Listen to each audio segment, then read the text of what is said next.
Alright, hello everyone. This video is a guide on how to raise your evasion rate and how to best utilize it. Generally, there are two different ways to raise your, well actually there are three different ways to raise your evasion rate. And generally, the earliest way that you can do it is to equip a dagger.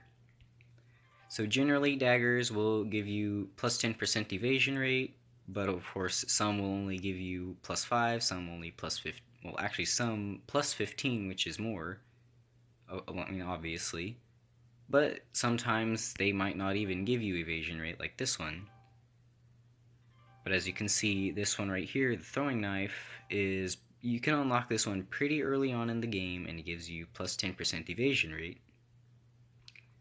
Then of course the second way you can do it is to remodel your armor to the light version, which will give it plus 10% evasion rate and minus 20% guard rate. Of course, keep in mind that if you were to reforge, I mean not reforge, but if you were to, what was it? What was the word? What was the word? I gotta remember the word. It was remodel. Remodel, that's the word I'm looking for. If you remodel it to heavy, then you will get plus 10% guard rate and minus 20% evasion rate. So if you're trying to make an evasion build, you definitely do not want to go for heavy armor. And then of course, another thing about the light armor is that you can get these skills underneath the guard skills tree. Basically, each one of these, if you have light armor equipped, then you will get plus 1% evasion per level. Then, of course, that means if you have both of these, that's plus 20. And then, of course, on top of your light armor, that's, of course, plus 30% in total. Then, of course, the third way is to equip dual swords. That's the wrong skill tree. Equip dual swords, as I was saying, and get reflex. Basically, what reflex does is it increases your evasion rate by 3% per level, but however, it will also decrease your defense and magic defense by 99%. And of course, you also get 1% of that back per level. So at level 10, you will get plus 30% evasion rate and only minus 90% defense and magic defense, rather than minus 99%. So of course, you can also use this skill if you don't have dual swords equipped, but it will only last 10 seconds. So you could also probably try putting it into a combo, and that would actually work just fine, but generally you want to use dual swords with this. Then of course, how to best use it. If you're using a dagger, you will actually by default perform an attack every time you evade. And this attack is based on your dagger's attack stat and your attack stat, but the damage that it does is incredibly low. You can actually have a higher DPS, with your auto attacks than you can with your evasion attack if you have a dagger. But however, there are skills that can increase the amount of damage your evasion attack does. Basically, every time you evade, you will have a 100% chance of performing your evasion attack if you have a dagger.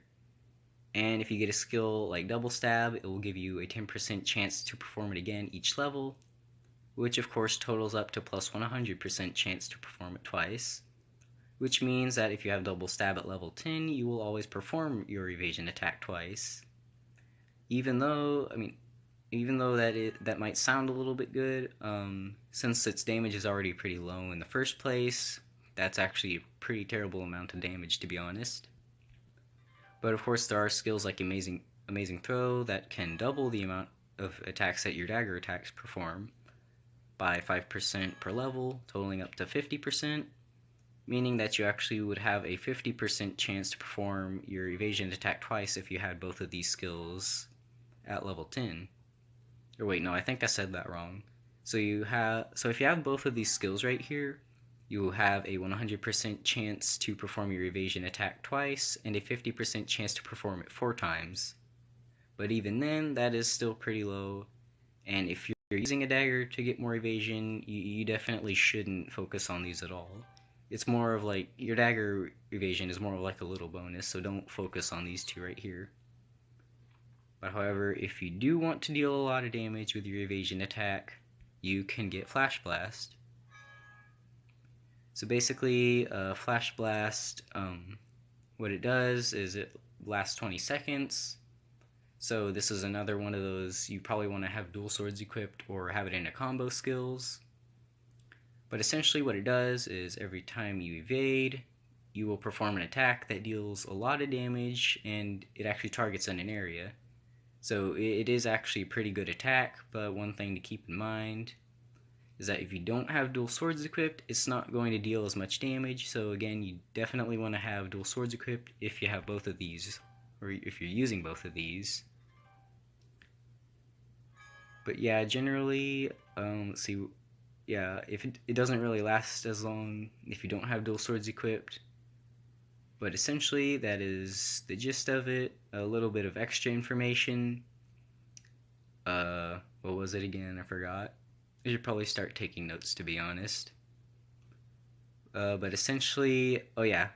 So your evasion rate cap is actually 75%, meaning that the most you can ever evade is 3 in every 4 attacks.